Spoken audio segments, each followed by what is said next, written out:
శ్రీమన్నారాయణ జయ జయ శ్రీమన్నారాయణ. మీ పణిపంతులు.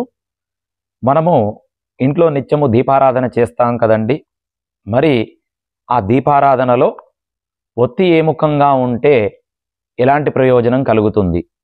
దానికి గాను మనము నిత్యము దీపారాధన చేసేవారే గనక అయినట్లయితే తూర్పు మరియు ఉత్తర ముఖంగా దీపంలో ఉండే అటువంటి ఒత్తిని వేసి వెలిగిస్తే ధనప్రాప్తి, ఆరోగ్యము, సుఖ సంతోషాలు, అన్ని సౌభాగ్యాలు కలుగుతాయి. మరియు దక్షిణము పడమర వైపు గనక వేసినట్లయితే ఆ ఇంట్లో దరిద్రం అనేది నెలకొంటుంది, సుఖ సంతోషాలకు దూరం అవుతారు, అన్ని రకాల చెడు ప్రభావం అనేది రెట్టింపు అవుతుంది. కావున ఎవరే కానీ దీపారాధన కనుక రోజు కనుక చేసినా లేదా మీరు దేవాలయంలో చేసిన ఉత్తరము మరియు తూర్పు ముఖంగా దీపారాధన గనక చేసినట్లయితే మీకు మంచి శుభ ఫలితం దక్కుతుంది. కావున దీన్ని గమనించి అందరూ కూడా దీపారాధన ఈ విధంగా గనక చేసినట్లయితే మీకు మంచి ఫలితం దక్కుతుంది.